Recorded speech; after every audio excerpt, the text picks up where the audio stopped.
नमस्कार, एचएन 24/7 देख रहे हैं आप। मैं हूं मनीष कुमार वर्मा। हमारे खास प्रोग्राम सौभाग्य में आप सभी का बहुत बहुत स्वागत है। दोस्तों, पिछले एपिसोड में हमने आपको बताया था जड़ी तंत्र के बारे में, किस तरह से जड़ी तंत्र से आप अपनी समस्याओं को दूर कर सकते हैं। हमारे साथ उस वक्त भी मौजूद थे पंडित अचिंत पराशर जी। आज भी हमारे साथ अचिंत पराशर जी पंडित जी मौजूद हैं स्टूडियो में। और सबसे बड़ी चीज ये है कि उन्होंने पहले तंत्र के बारे में बताया था, जड़ी तंत्र के बारे में। आज हमें जड़ी यंत्र के बारे में बताएंगे। इस चीज को भी समझना होगा, जड़ी तंत्र और जड़ी यंत्र, मतलब कि आज हमें जड़ी यंत्र के बारे में पंडित जी आज बताएंगे। हमारे साथ एक बार फिर से मौजूद हैं पंडित अचिंत पराशर जी। पंडित अचिंत पराशर जी, बहुत बहुत स्वागत है एक बार फिर से आपका एचएन 24/7 में। पंडित जी, पहले तो हम चाहेंगे कि दर्शकों को आज का पंचांग आप पहले बता दें, उसके बाद हम राशियों की ओर बढ़ेंगे।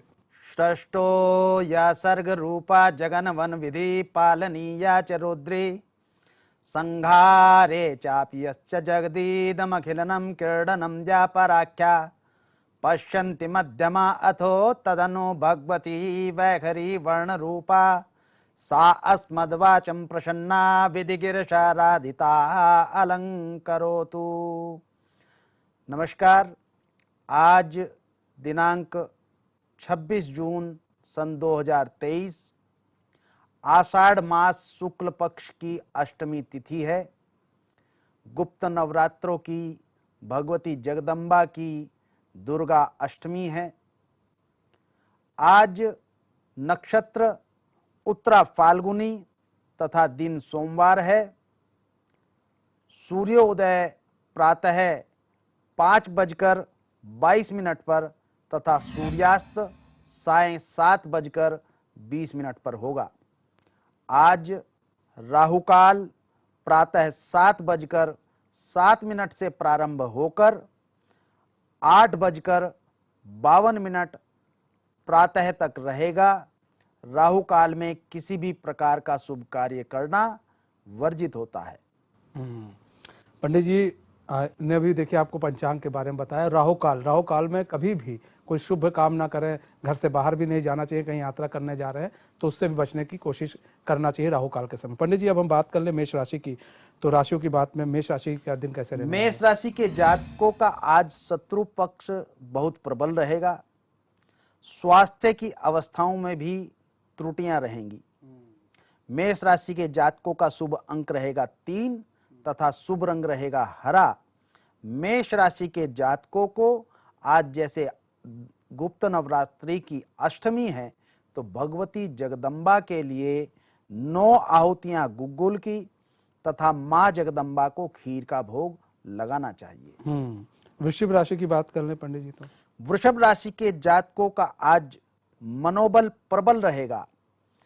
योजनाओं में सफलता प्राप्त होगी तथा धन लाभ के अवसर भी प्राप्त होंगे। वृषभ राशि के जातकों का शुभ अंक रहेगा 5 तथा शुभ रंग रहेगा गुलाबी। वृषभ राशि के जातकों को आज भगवती जगदम्बा की प्रसन्नता के लिए जायफल की 3 आहुतियां तथा मां जगदम्बा को हलवे का प्रसाद लगाना चाहिए। मिथुन राशि की बात कर ले पंडित जी, तो मिथुन राशि के जातकों को आज सुख के साधनों में वृद्धि होगी तथा मानसिक चिंताओं से मुक्तियां प्राप्त होंगी। मिथुन राशि के जातकों का शुभ अंक रहेगा 2 तथा शुभ रंग रहेगा लाल। मिथुन राशि के जातकों को कष्ट की निवृत्ति के लिए मां जगदम्बा की प्रसन्नता के लिए जावित्री की 5 आहुतियां देनी चाहिए तथा भगवती मां को अनार का भोग लगाना चाहिए। पंडित जी, देखिए पिछली एपिसोड में आपने बताया था जड़ी तंत्र क्या है, लेकिन अब है आज आप बताने वाले हैं जड़ी यंत्र क्या है।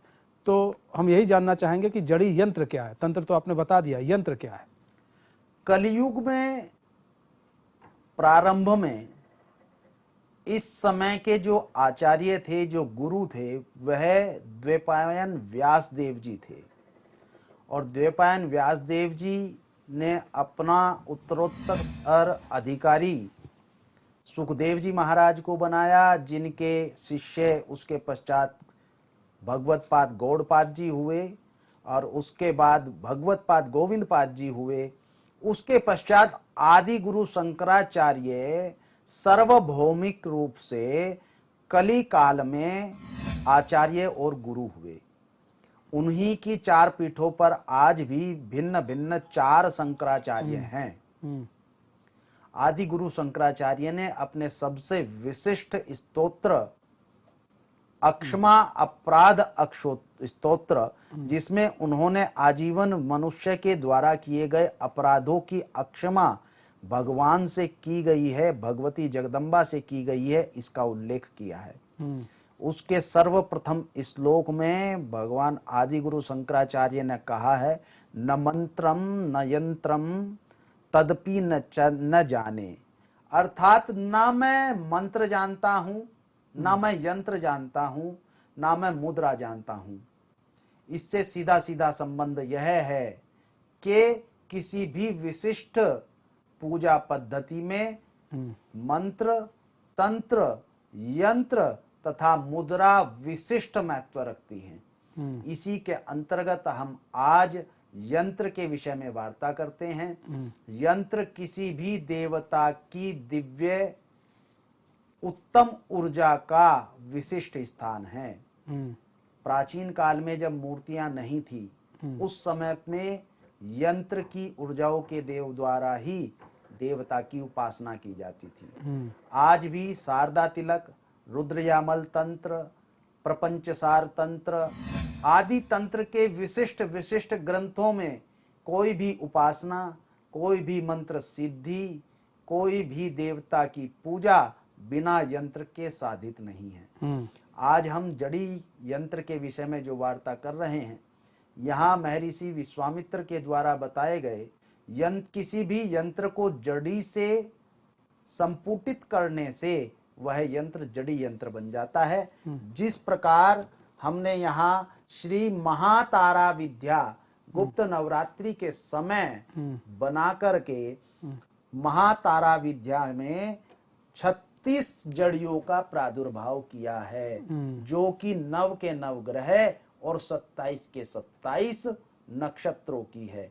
इसमें अर्क से लेकर दुर्वा, कुशा, समी तथा नक्षत्रों की पुनर्वसु, अपराजिता, रुद्राक्ष जैसी जड़ियां भी विद्यमान हैं। इन्हीं सभी जड़ियों की दिव्यता से, दिव्य ऊर्जा से यह यंत्र मंत्रपूत है। इसी को जड़ी यंत्र कहा जाता है। ठीक है पंडित जी, अब बात कर ले कर्क राशि की। तो कर्क राशि का कैसा दिन रहने वाला है आज? कर्क राशि के जातकों को आज पराक्रम में सफलता प्राप्त होगी, पूर्व की योजनाओं में भी सफलता प्राप्त होगी। कर्क राशि के जातकों का शुभ अंक रहेगा 7 तथा शुभ रंग रहेगा नीला। कर्क राशि के जातकों को कष्ट की निवृत्ति तथा भगवती जगदम्बा की प्रसन्नता के लिए काली मिर्च की 11 आहुतियां देनी चाहिए तथा बर्फी का भोग लगाना चाहिए। सिंह राशि की बात कर लें। सिंह राशि के जातकों के घर में आज मंगल कार्य व मंगल समाचार प्राप्त होगा और पूर्ण संभावनाएं हैं कि इनके आसपास का परिवेश पूर्णतः मांगलिक रहेगा। सिंह राशि के जातकों का शुभ अंक रहेगा 2, शुभ रंग रहेगा काला। सिंह राशि के जातकों को कष्ट की निवृत्ति तथा भगवती जगदम्बा की प्रसन्नता के लिए लौंग की 7 आहुतियां देनी चाहिए तथा मां जगदम्बा को नींबू अर्पित करना चाहिए। कन्या राशि की बात कर लें पंडित जी। कन्या राशि के जातकों का आज मनोबल अतिरेक पर रहेगा। घर में छुटपुट तनाव बन सकता है। कन्या राशि के जातकों का शुभ अंक रहेगा 3, शुभ रंग रहेगा रजत। कन्या राशि के जातकों को कष्ट की निवृत्ति के लिए भगवती जगदम्बा को 7 हरी इलायची आहुति के रूप में प्रदान करनी चाहिए तथा मां जगदम्बा की प्रसन्नता के लिए उन्हें 7 बिल्व पत्र, अखंड बिल्व पत्र अर्पित करने चाहिए। अच्छा पंडित जी, बात कर लें गुप्त नवरात्रि में जड़ी यंत्र का क्या महत्व है और इसकी उपासना कैसे करें? गुप्त नवरात्रि जिस प्रकार से अपने नाम से ही प्रचलित है कि यह गुप्त है, इस गुप्त नवरात्रि के अंतर्गत केवल 10 महाविद्याओं की ही उपासना की जाती है। अन्य अन्य गुप्त साधनाएं भी की जा सकती हैं, परंतु प्रमुखतः काली तारा खोडसी, महाविद्या भुवनेश्वरी, त्रिपुर भैरवी, छिन्नमस्तिका, धूमावती, बगलामुखी, माँ मातंगी सहित भगवती कमला की ही उपासना सर्वोत्तम रहती है। जड़ी यंत्र विशिष्टतः 10 महाविद्याओं का अधिक प्रयुक्त होता है, क्योंकि इसके अंतर्गत अखिल ब्रह्मांड की दिव्य से दिव्य ऊर्जा को रखने वाले वृक्षों का एक ही स्थान पर समाहन होता है। अब कुछ ऊर्जाएं सकारात्मक और कुछ ऊर्जाएं विशिष्ट रूप से नकारात्मक भी होती हैं। जैसे महाकाली की ऊर्जा बहुत उग्र है, तो भगवती महाकमला की ऊर्जा बहुत ही सकारात्मक तथा सौम्य है। इसी प्रकार माँ त्रिपुर सुंदरी की ऊर्जा भी बहुत सौम्य है। तो इन सब का प्रादुर्भाव एक ही यंत्र के अंतर्गत अवस्थित होता है। जड़ियां इसी अनुरूप इसमें धारण की जाती हैं। तो गुप्त नवरात्रि में इसीलिए इस यंत्र की उपासना का विशिष्ट महत्व है। अच्छा, गुप्त नवरात्रि लोग समझ भी नहीं पाते कब गुप्त नवरात्रि पंडित जी आता है, तो दर्शकों को बता दीजिए कब आती है गुप्त नवरात्रि। गुप्त नवरात्रि वर्ष में 2 बार आती हैं। कलयुग, सतयुग, त्रेता तथा द्वापर, यह 4 युग हैं। प्रथमतः सतयुग आता है, द्वितीयतः उसके पश्चात त्रेता युग आता है, तृतीयतः द्वापर युग आता है और चतुर्थतः कलयुग आता है। इन चारों युगों में 4 प्रकार के वर्ष के नवरात्रों का विशिष्ट महत्व है। कली काल में इसी प्रकार आषाढ़ीय गुप्त नवरात्रि का विशिष्ट महत्व है। इससे यह नहीं साबित होता, इससे यह उपस्थित नहीं होता कि अन्य नवरात्रों का महत्व कम है, परंतु आषाढ़ मास जो वर्तमान में चल रहा है, प्रतिपदा शुक्ल पक्ष से नवमी तक का समय गुप्त नवरात्रि का है और इसमें सभी व्यक्तियों को भगवती 10 महाविद्याओं की विशिष्ट उपासना करनी चाहिए।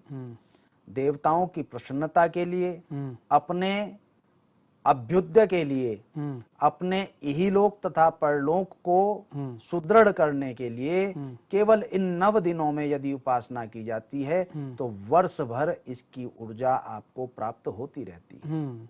अच्छा पंडित जी, ये जो आपने एक तंत्र बताया था पिछली बार, आज यंत्र बता रहे हैं, तो तंत्र ज्यादा इफेक्टिव होता है कि यंत्र ज्यादा इफेक्टिव होता है? देखिए, ये एक ही सिक्के के 2 पहलू हैं। अच्छा। जहां तंत्र यंत्र के बिना नहीं हो सकता, वहीं यंत्र तंत्र के बिना नहीं हो सकता। जैसे तंत्र के अंतर्गत हम केवल एक जड़ी को धारण करते हैं और केवल एक ही देवता की दिव्यता, दिव्य ऊर्जा को प्राप्त करते हैं, वहीं हम यंत्र के अंतर्गत ब्रह्मांड की सकल ऊर्जाओं को आवाहित तथा उनका पूजन भजन करते हैं और यंत्र को अपने घर में अवस्थित कर कर सदा सदा के लिए नकारात्मक ऊर्जाओं को निवृत्त कर देते हैं, हटा देते हैं। गुप्त नवरात्रि में इस महा ऊर्जावान मंत्रपूत यंत्र को धारण करने से अर्थात रखने से और उपासना पद्धति में लाने से आपको वर्ष भर की नकारात्मकताओं से निवृत्ति मिलेगी। बड़े बड़े ज्योतिषीय दोष, काल सर्प दोष, पितृ दोष, सूर्य ग्रहण दोष, चंद्र ग्रहण दोष, पाप कर्तरी दोष तक को यह निवृत्त कर देता है। ठीक है पंडित जी, हम अभी और राशियों की बात करेंगे और भी बहुत सारी चीजें आपसे यंत्र के बारे में आज जानेंगे। तो वक्त हो चला एक छोटे से ब्रेक का, तो कहीं मत जाइए, बने रहे हमारे साथ, तो देखते रहिए सौभाग्य। ब्रेक के बाद फिर स्वागत है आप सभी का सौभाग्य में एक बार फिर से। दोस्तों, हम और राशियों के बारे में जाने, जड़ी यंत्र के बारे में जाने, उससे पहले हम आपको बता दें कि अगर किसी भी एस्ट्रोलॉजर, किसी भी अध्यात्म गुरु, किसी भी टैरो कार्ड रीडर अगर हमसे संपर्क करना चाहता है या हमारे साथ जुड़ना चाहता है, हमारे इस प्रोग्राम का हिस्सा बनना चाहता है, तो टीवी स्क्रीन पर नंबर चल रहा है, उस नंबर पर आप संपर्क कर सकते हैं। टीवी स्क्रीन पर एक मेल आईडी चल रही है, आप उससे भी हमें संपर्क कर सकते हैं। पंडित जी, अब हम रुक कर लेते हैं एक बार फिर से राशि की तरफ। तुला राशि की बात कर ले तो तुला राशि के लिए कैसा दिन रहने वाला है आज का? तुला राशि के जातकों के धनागम में रुकावट की संभावनाएं हैं। धन ऐश्वर्य तथा भौतिक सुखों में व्यय करेंगे। तुला राशि के जातकों का शुभ अंक रहेगा 6 तथा शुभ रंग रहेगा भूरा। तुला राशि के जातकों को कष्ट की निवृत्ति के लिए लाल चंदन की 3 आहुतियां भगवती जगदम्बा को अर्पित करनी चाहिए तथा नारियल का भोग देना चाहिए। और वृश्चिक राशि की बात कर ले। वृश्चिक राशि के जातकों को आज धन के मार्ग में सुलभता रहेगी। कार्यों में सफलता के साथ प्रसन्नता का विषय भी रहेगा। वृश्चिक राशि के जातकों का शुभ अंक रहेगा 7 तथा शुभ रंग रहेगा स्वर्ण। वृश्चिक राशि के जातकों को कष्ट की निवृत्ति के लिए भगवती जगदम्बा को 8 आहुति काले तिल की देनी चाहिए तथा लाल पुष्प अर्पित करने चाहिए। धनु राशि की बात कर ले पंडित जी।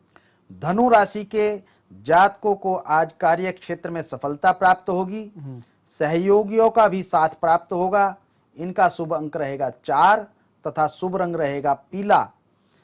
इन्हें भगवती जगदम्बा की प्रसन्नता तथा कष्ट की निवृत्ति के लिए 1 आहुति बड़ी इलायची की देनी चाहिए तथा माँ जगदम्बा को मीठे पान का भोग लगाना चाहिए। पंडित जी, अब हम बात कर लें कि उपासना की बात करें। जड़ी यंत्र की उपासना कैसे करनी चाहिए जी? अगर कोई चाहता है तो उसकी उपासना कैसे करें?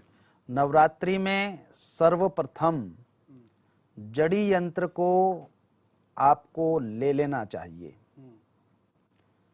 अष्टमी नवमी तक इसको आप अपने घर में स्थापित कर सकते हैं। आप स्वतः बना सकें तो उत्तम है, अन्यथा यह बना बनाया आप ग्रहण कर सकते हैं। जड़ी यंत्र के अंतर्गत भोजपत्र पर हस्त निर्मित यंत्र को ही आप स्थापित करें। इसमें 36 जड़ियों का समावेश हो। इसके पश्चात आप बहुत ही सूक्ष्म विधि से इसकी दिव्यता को प्राप्त कर सकते हैं। बड़े से बड़ा अनुष्ठान भी इस यंत्र पे किया जा सकता है, परंतु प्रतिदिन यदि आप अपने घर के अंदर इसके मध्य में केवल एक घी का दीपक जलाकर 10 महाविद्याओं में से किसी भी एक महाविद्या का बीज मंत्र जप करते हैं तो यह आपकी उपासना विधि संपन्न हो जाती है। 108 मंत्र का जप करना चाहिए। समय की कोई भी सीमा अवरोध नहीं है। प्रातःकाल अथवा सायंकाल आप इसको कर सकते हैं।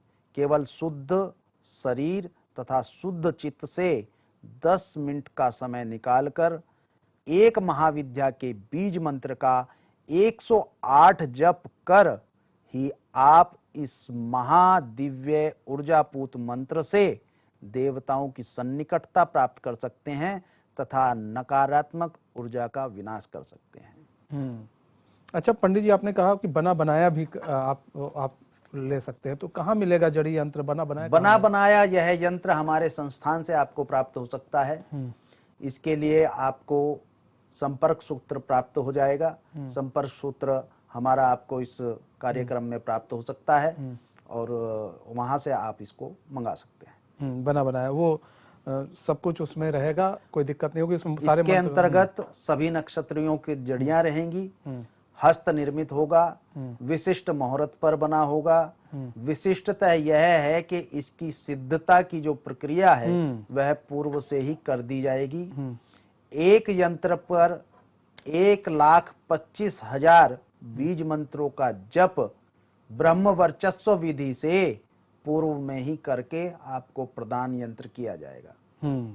पंडित जी, मकर राशि की बात कर लें तो मकर राशि के लिए कैसा दिन रहने वाला है? मकर राशि के जातकों को आज भाग्य में प्रबलता की अवस्था रहेगी। कार्य करने की अक्षमता में बढ़ोतरी होगी। मकर राशि के जातकों का शुभ अंक रहेगा 1 तथा शुभ रंग रहेगा गुलाबी। मकर राशि के जातकों को कष्ट की निवृत्ति के लिए भगवती जगदम्बा को सफेद तिल की 3 आहुतियां प्रदान करनी चाहिए तथा कपूर की ज्योत भी प्रज्वलित करनी चाहिए। कुंभ राशि की बात कर लें तो पंडित जी। कुंभ राशि के जातकों को आज स्वास्थ्य में कष्ट का अनुभव होगा। संशय से भी कष्ट संभव है। कुंभ राशि के जातकों का शुभ अंक रहेगा 9 तथा शुभ रंग रहेगा भूरा। कुंभ राशि के जातकों को कष्ट की निवृत्ति के लिए भगवती जगदम्बा को शक्कर की 7 आहुति देनी चाहिए तथा वस्त्र के रूप में एक चुनरी अर्पित करनी चाहिए। और मीन राशि की बात कर लें, आखिरी राशि। मीन राशि के जातकों को आज गृहस्थ जीवन में शुभ लक्षण प्राप्त होंगे और इसके साथ साथ ही घर में शुभ कार्य व शुभ समाचार भी प्राप्त होगा। मीन राशि के जातकों का शुभ अंक रहेगा 2 तथा शुभ रंग रहेगा हरा। मीन राशि के जातकों को कष्ट की निवृत्ति के लिए भगवती जगदम्बा को 3 आहुतियां सफेद चंदन की देनी चाहिए तथा कदली फल केले का भोग लगाना चाहिए। अच्छा पंडित जी, एक चीज और भी जो दर्शक हैं वो जानना चाहेंगे कि जड़ी यंत्र की उपासना से फल क्या मिलता है? जिस प्रकार हमने पूर्व में इसकी उपासना विधि, कार्य विधि, इसके निर्माण की विधि को बताया है, इसी प्रकार आपको अनुभव होगा कि इसके अंदर एक विशिष्टता है। अन्य यंत्र जो आपको बाजार में प्राप्त होते हैं वह लोह पत्र पे होते हैं, कहा जाता है गोल्ड प्लेटेड हैं, परंतु वह स्वर्ण का नहीं होता। सर्वोत्तम स्वर्ण के पत्र पर यंत्र कहा गया है, परंतु स्वर्ण अत्यधिक महंगा और अधिक व्ययशील होने के कारण स्वर्ण पर यंत्र बनाया ही नहीं जा सकता। सामान्य जनसाधारण किस प्रकार स्वर्ण पर यंत्र बनाएगा? एक छोटे से छोटा यंत्र भी लगभग 1 लाख रुपए के आसपास का जाकर होगा। वहीं हमारे शास्त्रों में उल्लेखित है कि यदि स्वर्ण पत्र ना प्राप्त हो तो भोजपत्र पर जड़ी यंत्र को बनाना चाहिए। भोजपत्र स्वतः ही आकर्षण की शक्ति से मंत्रपूत होता है। आकर्षण इसमें स्वतः होता है और जिस देवता का आप इसमें आवाहन करेंगे उस देवता की दिव्यता, आकर्षण की इसकी शक्ति होने के कारण इसके अंतर्गत खुद ही आ जाती है। तो इस प्रकार हमें इस पे अधिक परिश्रम की आवश्यकता नहीं होती और जो लेने वाले जातक, स्थापित करने वाले जातक हैं, उनको भी इसकी सिद्धता के लिए अधिक परिश्रम की आवश्यकता नहीं होती। छोटी सी पूजा से ही आपको इसकी दिव्यता का अनुभव हो जाता है। यह नकारात्मक शक्तियों को हटा देता है। कम से कम व्यय में आप इस यंत्र को प्राप्त करके इसकी दिव्यता को धारण कर सकते हैं। और जहां शास्त्रोक्त विधि स्वर्ण की इतनी महंगी है, वहीं यह विधि शास्त्र के अनुसार ही होते हुए आपको सुलभ हो जाती है। इसके विपरीत बाजार में जो आपको यंत्र प्राप्त होता है वह मशीन द्वारा बनाया जाता है। मशीन की नकारात्मक ऊर्जा उसमें समावेशित होती है। आपके सकारात्मक मंत्र उस पर प्रचलित करने पर भी, उस पर मंत्र का प्रयोग करने पर भी वह नकारात्मकता नहीं जाती, जिससे आपको यंत्र का लाभ प्राप्त नहीं होता। हस्त निर्मित यंत्र से सकारात्मक ऊर्जा, मंत्र की ऊर्जा आपको सफलतापूर्वक प्राप्त होती है। अच्छा पंडित जी, ये भी समझना चाहेंगे कि अगर लाभ की बात करें तो लाभ किस तरह से इससे मिलता है? जल्दी से सर पंडित जी। जड़ी यंत्र सिद्ध करके आपको प्राप्त होता है और इस यंत्र पे केवल जैसे हमने आपको विधि बताई है तो सूक्ष्म विधि से ही मंत्र से आप जुड़ जाते हैं। जुड़ते ही उसकी ऊर्जा आपकी शारीरिक ऊर्जा से कनेक्टेड हो जाती है, जुड़ जाती है और आपको इसकी सकारात्मकता प्राप्त होनी प्रारंभ हो जाती है। ज्योतिष के बड़े से बड़े योगों को भी यह न्यून कर देता है। आपके जो न्यून हुए योग हैं उनको ये बढ़ा देता है और आपको संबलता प्रदान करता है। तो आज दर्शकों आपने देखा जड़ी यंत्र के बारे में हमें पंडित जी ने बताया कि जड़ी यंत्र का क्या फायदा है हमारे जीवन में, और जड़ी यंत्र से अगर कोई कष्ट है तो वो कष्ट भी दूर हो सकता है। बहुत बहुत धन्यवाद पंडित जी हमारे साथ जुड़ने के लिए एक बार फिर से और अपना बहुमूल्य समय देने के लिए। तो हमारे इस खास पेशकश में बस इतना ही। मुझे दीजिए इजाजत और देखते रहिए सौभाग्य। नमस्कार।